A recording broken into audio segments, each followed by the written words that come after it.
Hello aspirants. तो चलिए start करते हैं आज की ताज़ा खबरों से। तो आज है 12 फरवरी। चलिए देखते हैं मेन पेज पर क्या है।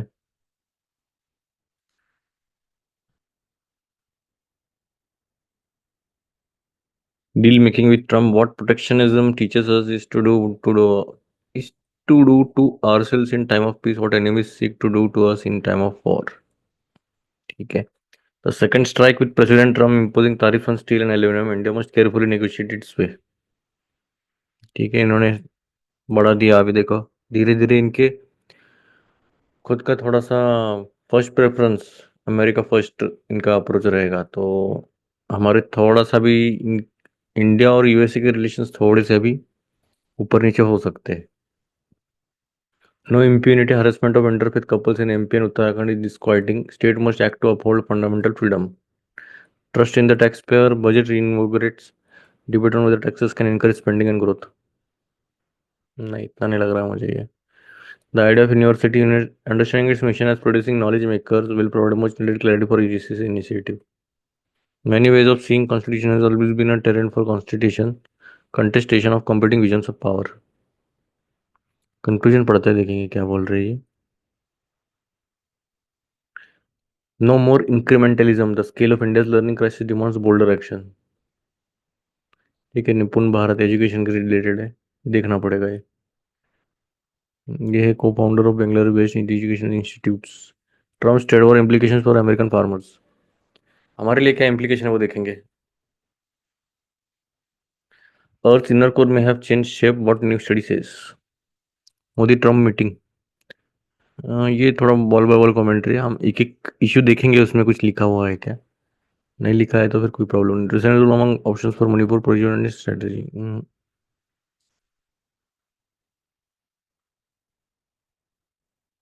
ठीक है, देखते ही। चलिए थोड़ा सा भी इसके रिगार्डिंग देखते हैं कुछ लिखा हुआ है क्या। पहले मैं गो थ्रू करता हूँ, अगर कुछ लिखा रहेगा तो हम पढ़ेंगे। चलिए ठीक है। तो पहला तो पॉइंट देखा तो जो नरेंद्र मोदी जी हैं इन्होंने एक तीन चौथे हफ्ते में ही हमारी मीटिंग हो गई है, मतलब इन द सेंस यूएस के प्रेसिडेंट से। वैसे देखा जाए तो इन्होंने दो या तीन ही प्रेसिडेंट या फिर प्राइम मिनिस्टर से मिले हैं। जो कि पहले तो मिले इन्होंने इसराइल के प्राइम मिनिस्टर, फिर जापान के प्राइम मिनिस्टर और फिर जॉर्डन के किंग से, जो अभी ट्यूसडे में शेड्यूल थी। और हमारा देखा जाए तो हमारा जो पर्सनल रिलेशन है अच्छा खासा है, इंडिया और मतलब मोदी जी और ट्रम्प का। तो अच्छा खासा रखते ही है, फेस टू फेस मीटिंग करना इंपॉर्टेंट है ऐसे मामलों में। और एक इम्पोर्टेंट एस्पेक्ट पर थोड़ा सा हमें कंसर्न रहना चाहिए, वो आगे हम देखेंगे, मेजरली स्टील के ऊपर ही है वो। तो पहला इशू इन्होंने उठाया इमिग्रेशन और डिपोर्टेशन का। तो अभी काफ़ी ज़्यादा स्ट्रिक्ट किया है इन्होंने। और अभी इन्होंने अराउंड 800 इंडिविजुअल्स जो है वो डिपोर्ट किए वहाँ से, और आगे जाके भी और करने वाले हैं। ठीक है। 2009 से अगर देख रहे हैं तो 15,000 कुछ तो इंडियंस डिपोर्ट किए गए हैं। उसमें से 6,000 तो सेंड बैक, मतलब फिर से भेजे गए।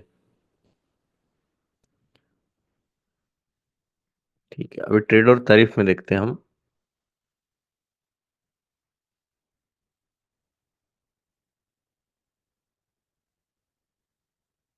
नेक्स्ट इंपॉर्टेंट पॉइंट इन्होंने बोला है कि ट्रेड और तारीफ के रिगार्डिंग।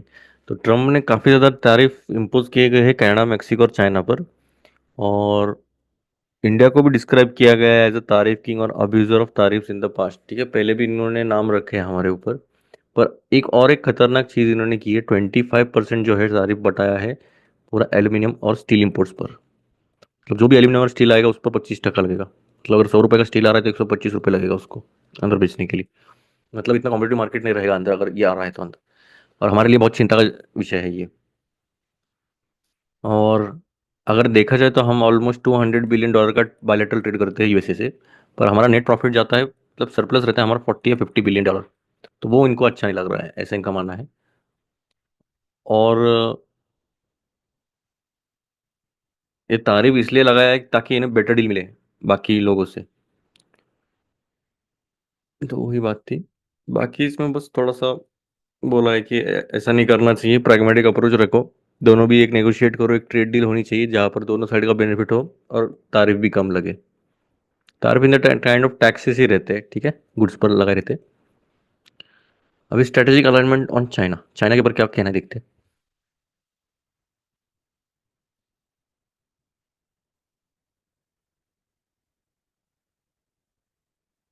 चाइना एक कंबाइनिंग फैक्टर है इंडिया और यूएस के लिए। देखो चाइना थोड़ा सा एग्रेसिव होते जा रहा है, और चाइना को एज अ स्ट्रेटेजिक थ्रेट ये बोलने वाले पहले प्रेसिडेंट बने हैं ट्रम्प, ठीक है। बाद में इन्होंने मीटिंग भी की थी, एनएसए के जो नेशनल सिक्योरिटी एडवाइजर है हमारे अजित डोवाल सर, और जयशंकर जयशंकर जी, जो कि एक्सटर्नल अफेयर्स मिनिस्टर है। तो उनसे भी बात करते हुए इन्होंने कहा भी एक ही मसले पर आ रहे थे कि बहुत ज़्यादा एग्रेसिव हो रहा है चाइना, और उसके ऊपर कुछ ना कुछ तो करना चाहिए। जैसे कि मिलिट्री प्रेजेंस वो बढ़ाते जा रहे हैं आजू बाजू इंडिया के। और क्वाड जो है, क्वाड मतलब क्या, चार ग्रुपिंग है, इंडिया यूएस ऑस्ट्रेलिया और जापान का। तो ये भी फिर से रिवाइव हो गया है 2017 में। तो इसके ऊपर भी काफ़ी ज़्यादा चर्चा हो रही है। काउंटर करने के लिए बनाया गया है वैसे देखा जाए तो चाइना को। और यूएसए चाहेगा कि इनका जो ड्रोन वगैरह जो मशीनरी है वो इंडिया ले। और चाइना जो है वो एक इम्पोर्टेंट ग्लू का काम करेगा मोदी और ट्रम्प के बीच में। ठीक है, वही है मोटा मोटा, वही तो वही बोला है उन्होंने। तो लाइन टू लाइन जाने की जरूरत नहीं थी वैसे, ऊपर ऊपर ही देख लिया और देन सफिशिएंट है। लर्निंग क्राइसिस देखते हैं अभी।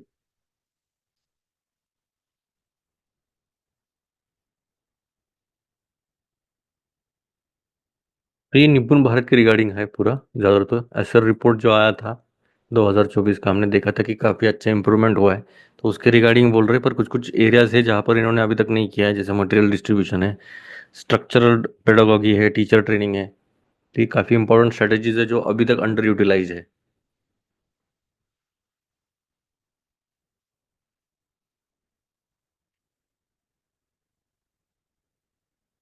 तो देखो इनका ऐसा मानना है कि जो पब्लिक अवेयरनेस कैंपेन्स है वो ट्रांसफॉर्मेटिव प्रूव हुए सेक्टर्स में, जैसे हेल्थ और टूरिज्म। पर एजुकेशन की बात की जाए, पर्टिकुलरली एफएलएन की बात, तो वो थोड़ा सा उतना सोसाइटल मोबिलाइजेशन नहीं हुआ है। अगर आप बोल रहे हो कि 8 साल का बच्चा अगर एक पैराग्राफ पढ़ सकता है, तो सभी आपके जो नेबर्स है सभी 8 साल के बच्चे पढ़ सकते हैं क्या? तो वो एक प्रॉब्लमेटिक हो सकता है। और थोड़ा सा जो गवर्नमेंट भी है, तो वो एफएलएन के ऊपर ज़्यादा फोकस नहीं करती है। वो उनको लगता है कि इसमें फेल हो जाएगा, सिस्टमेटिक फेलियर्स आ सकते हैं इसमें, तो ये माइंडसेट थोड़ा शिफ्ट करना चाहिए। और ट्रांसपेरेंट कम्युनिकेशन, लर्निंग गैप्स, ये उसके साथ साथ एक्शनेबल गाइडेंस होना चाहिए पेरेंट्स का भी। देखो सबसे इंपॉर्टेंट रोल रहता है पहले तो पेरेंट्स का, और फिर आता है टीचर्स का। ठीक है, टीचर्स तो सिखा के भेजेंगे, पर जो घर में जो जैसा एनवायरनमेंट रहेगा उसके हिसाब से पढ़ेंगे। अगर आप इंकरेज करोगे कि भाई साइन बोर्ड्स पढ़ने के लिए, या फिर न्यूज़पेपर के हेडलाइंस पढ़ने के लिए, या फिर काउंटिंग प्रैक्टिस करने के लिए, तो ये थोड़ा सा और अच्छा साबित होगा इसमें।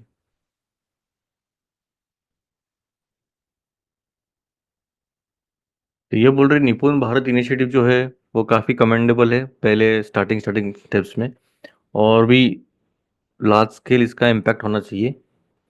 और नेशन वाइड एफएलएन कैंपेन चलाना चाहिए, प्राइवेट पार्टनरशिप्स आनी चाहिए, डाटा ड्रिवन असेसमेंट होना चाहिए, ट्रांसपेरेंसी रहनी चाहिए, ताकि जो ये गैप जो है इंटेंट और इम्पैक्ट का वो कम हो सके।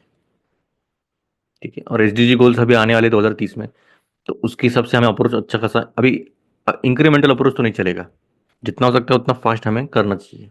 ठीक है, मेरे हिसाब से इतना ही था। और देखते, ये तो आर्टिकल्स नहीं थे। चलिए फिर, उम्मीद है आपको एक आइडिया लग गया रहेगा कैसे करना है। मिलते हैं फिर। जय हिंद।